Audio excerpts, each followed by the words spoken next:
Hi, I'm Ben, And I'm Ernie. and this is Budget Nerds. You are not alone. So we've got a great episode for you this time. We're going to be talking about budgeting with kids. It's come highly requested, and it's a topic that we could just talk about forever. We've just started briefly talking about this, you and I, and wow, tons of material. Well, it's one of those things at first I was like, I don't know if there's enough to talk about. And yeah, there's plenty, plenty to talk about. So yeah, you guys requested this a lot. I think you could sense our dad energy a little bit. So we talked about our kids a little bit. So, we have some kiddos running around, and I think it's actually perfect because I have little kids. I've got like a 6-year-old and a 4-year-old and a 1-year-old. So crazy. And I have practically 3 teenagers. So 3 boys, 15, 13, and 12. But yeah, he's considered a teenager. So we're all, living in crazy land in different ways right now. But I think it's worth saying that we are definitely not experts on budgeting with kids. So any parenting topic, so much for both of us to learn, but we can share our stories and hopefully those would be helpful. And it'll be really helpful for us to hear from the YNAB community how they do things with kids. Yeah, I think we'll pick up as many tips from you as you do from us. So, so Ernie, why don't you talk about what you do a little bit on the older kids side? You're not like, what are the ages of your boys exactly? 15, 13, and 12. Okay. So on the younger side of teenagers, but still grown boys for sure. Absolutely. So, and it's been a progression for us. So what we started with because they all have savings accounts at our credit union. And we included all those accounts, the 3 of them, in YNAB.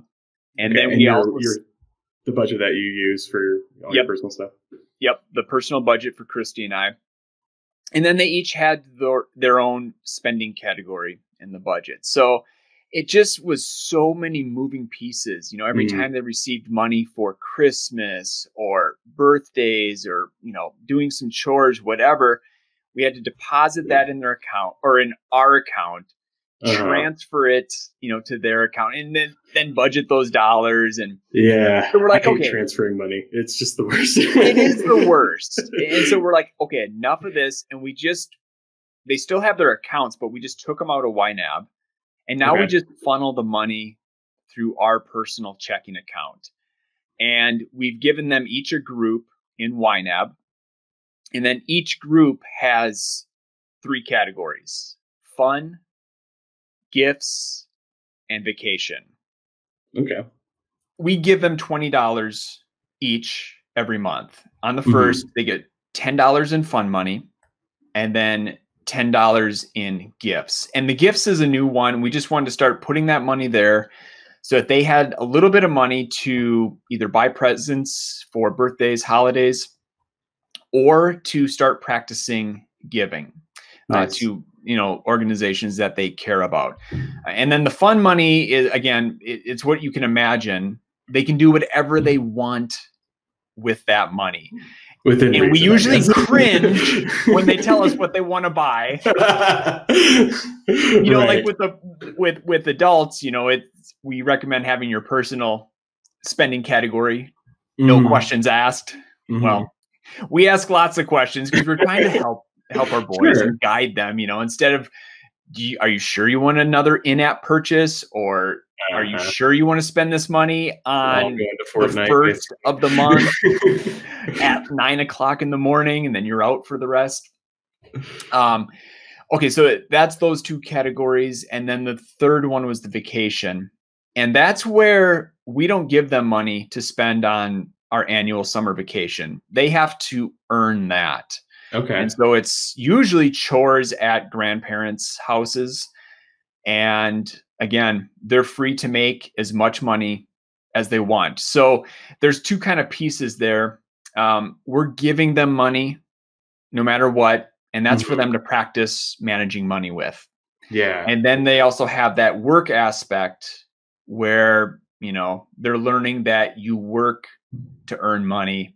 And hopefully it's starting to sink in that the more chores they do, the more money they have for vacation. Nice. Yeah, I like that. I like that you spend it on something kind of long term too, because you're kind of almost bringing that rule two kind of thing in there, where you're Yeah. saving for something in the future. And that I think definitely it's good. wasn't intentional. As I was thinking through it this week, I'm like, oh yeah, that is kind of teaching them that long-term savings. And so I don't know if Mhm. anything's actually sinking in with them, but hey, at least I feel good that we're doing something along those lines Yeah, there of the true expenses.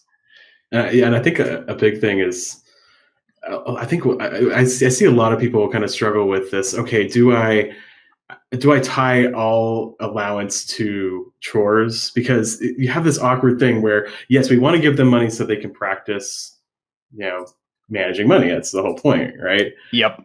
But we also want to teach them this really important concept that money comes from work, right? And it just doesn't, appear from your parents all the time. But if you do that, then you also have this awkward thing where, okay, well, you want some chores to be just, you do chores because you're part of the family and that you run this household and that's what you do. Yep. So there's just like, there's always this tension there. So I kind of like, you kind of struck a balance there where, um, you just give them an allowance so they have some money to manage, right? Yep. And that's just for practice, right? But then you also have this other aspect of, there's some extra chores they can do to, for a specific purpose, to save for that, and I like that. But there's also like, there's so many other ways to teach that money comes from work. Like, I have a million stories from my little kids.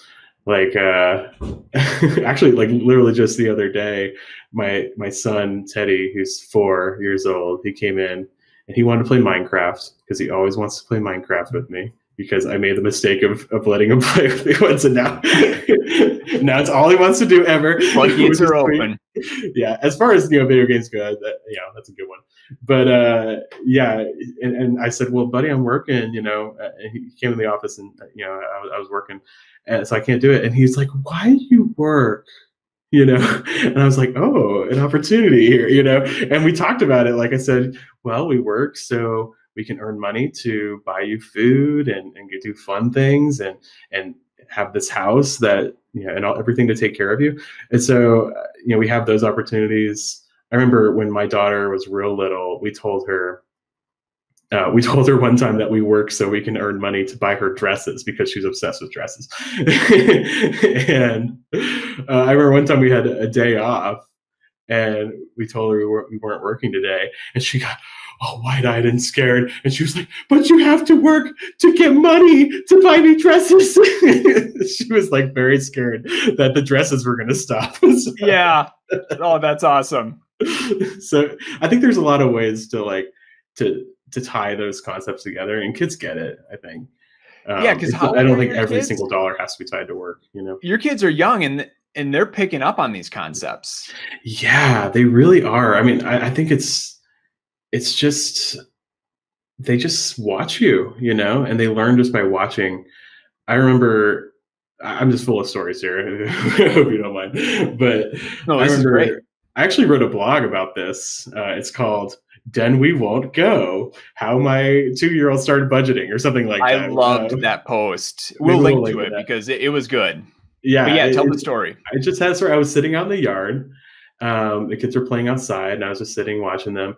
And my son Teddy came up and said, I want some blue cream. He wanted blue ice cream. He wanted blue cream. So he was 2 years old at the time. Like, he was just barely talking. And I knew blue cream meant he didn't want like the ice cream in the freezer. He wanted to like go to the ice cream store, right? Because there's like this blue ice cream. Anyways, so I checked the budget and see like what we had in entertainment. It was like kind of the end of the month. We were kind of running on fumes there, and I knew I had to tell him no, and I was like expecting like a tantrum, I was expecting like him to fall apart, and that'd be the saddest thing ever. I'm such a sucker. But I told him, I said, well, I had like this moment. I was like, let's check the budget. And I pulled out my phone, and I showed him this 2-year-old our entertainment category. Yeah. And I think it had like $3 in it. And I was like, and he was like, see, we have too money or something. He said, you didn't understand numbers at all, And I said, well, no, buddy, we only have $3, and that's not enough to go for all of us to go to the ice cream store. So, and he said, and then he like cut me off, and he just said, then we won't go. And I was like, yes, that's right. We won't go. And he walked up, and he was totally fine. Like, he was just chill. So I just realized, like, I don't know, maybe he's seen us checking our phones or like looking at the budget, or maybe he was talking about it. I don't know. He just got the concept right away. Yeah. And that idea of scarcity, I mean, that's the main thing that we're trying to teach our teenage boys. You know, you have a limited amount of money in your categories. And so they're in the habit now, anytime they want something, you know, Toyland catalogs coming out now with Christmas and all that. And okay, how much is this? How much do I have? And so they'll ask Christy or I to open the budget and check their categories. So yeah, learning to spend only that money that they actually have. Yeah. And there's like so many good ways to do that. I mean, even when they're young, you know, we don't have like a proper budget or categories for them or anything that they manage or anything, because they're only, you know, they're little. Yeah. But you can still teach that. Like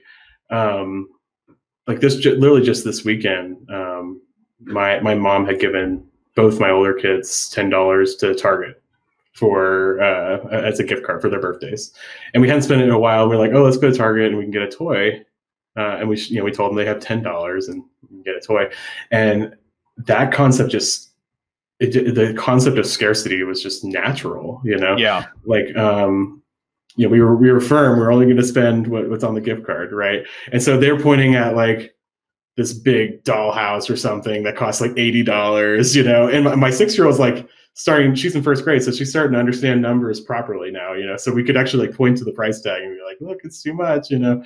Yeah. And she got that. And I remember my son Teddy, he picked out an awesome toy. It's like the Megalodon monster truck. It's like a monster truck toy that's shaped like a shark. I mean, it's like the coolest thing ever. Very good choice for a toy. It costs exactly $10. And so he picked that out. And then as we're going through looking for something else for my daughter, he wanted something else, obviously. We're like, well, you can't get both because this is all your money.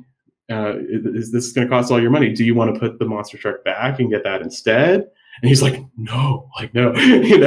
So he understood the concept of scarcity. Like, it only goes so far. And so there's just lots of ways to teach it, you know. Yeah. And it's been funny because our teenagers, you know, they're starting to really figure things out and think through things. And our youngest, he's started figuring out ways to spend money that he doesn't have.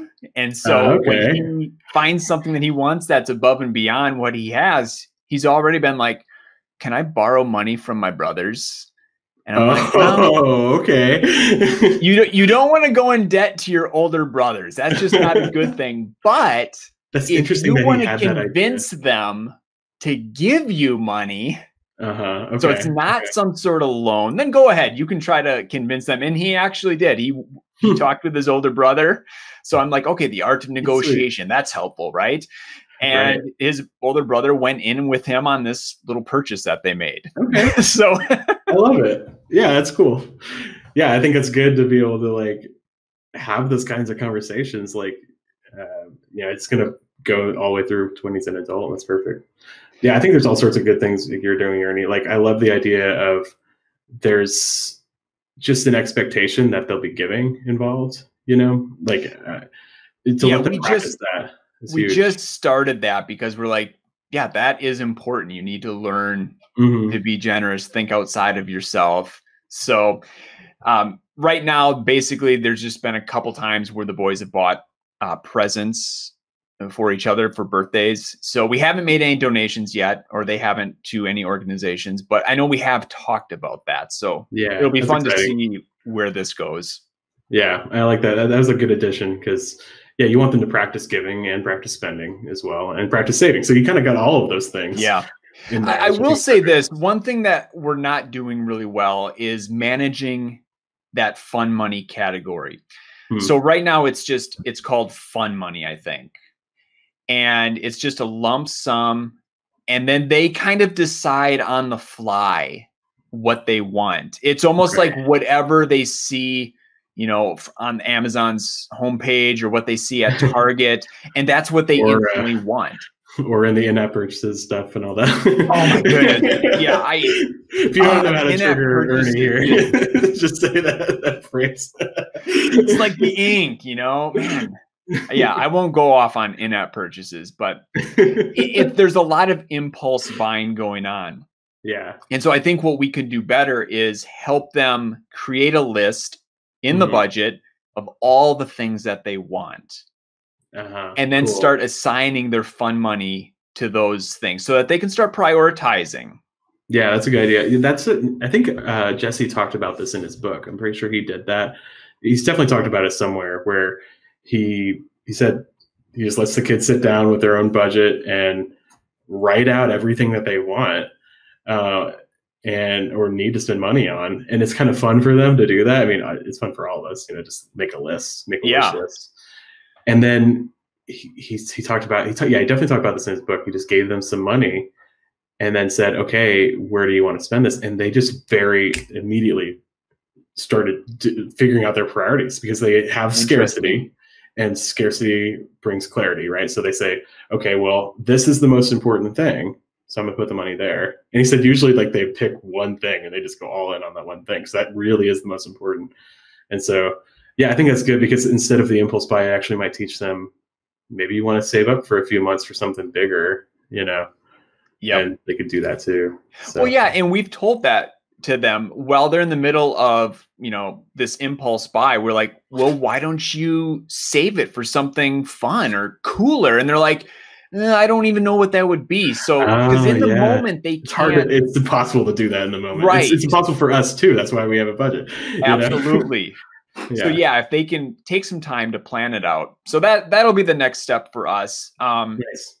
Any idea kind of where you want to take your kids next as they get older?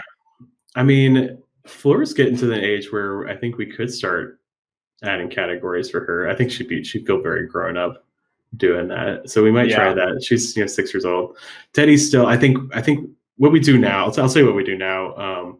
We give them a quarter for doing some chores, which I think we're going to simplify the process, because we had this complicated like chore thing, and they got a quarter if they did the special chore. It's just like, it's too complicated. But like, the system you need to do is the system you're going to keep up with. So I think what we might start doing is just, a certain amount of time they get 2 quarters or something, and we put them in a jar, and it's a glass jar. And when the jar's filled up, then they could buy a toy. Like that's kind of the idea.